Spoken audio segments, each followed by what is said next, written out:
সম্মানিত সুধীমণ্ডলী, জনগুরুত্বপূর্ণ এই প্রতিষ্ঠানের সক্ষমতা বাড়ানোর সাথে সাথে ফায়ার সার্ভিসের কর্মকর্তা কর্মচারীদের সুযোগ সুবিধা বৃদ্ধি করার বিষয়েও বর্তমান সরকার সচেষ্ট রয়েছে। এই বাহিনীর সদস্যদের অন্যান্য বাহিনী ও সরকারি দপ্তরের সাথে সমন্বয় করে আপগ্রেডেশন সংক্রান্ত কিছু প্রস্তাব বিবেচনাধীন রয়েছে।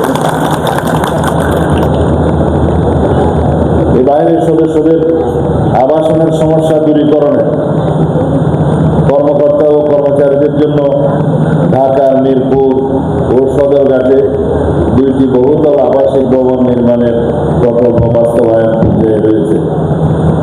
মিরপুরে তাদের সদর দপ্তর ভবন নির্মাণের কাজও চলমান। এছাড়া বাহিনীর সদস্যদের বিশেষ ভাতা হিসাবে ফায়ার অ্যান্ড রেস্কিউ ভাতা এবং ফ্রেশ মানির বিষয়ে চাহিদা রয়েছে। তা আমরা ইনশাআল্লাহ পর্যালোচনা ও পরীক্ষা করে দেখব। এর মাধ্যমে ফায়ার সার্ভিসের কর্মকর্তা কর্মচারীদের দীর্ঘদিনের প্রত্যাশা পূরণ হবে বলে মনে করি।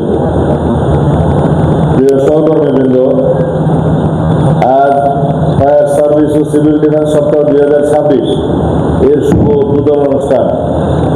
এই উপলক্ষে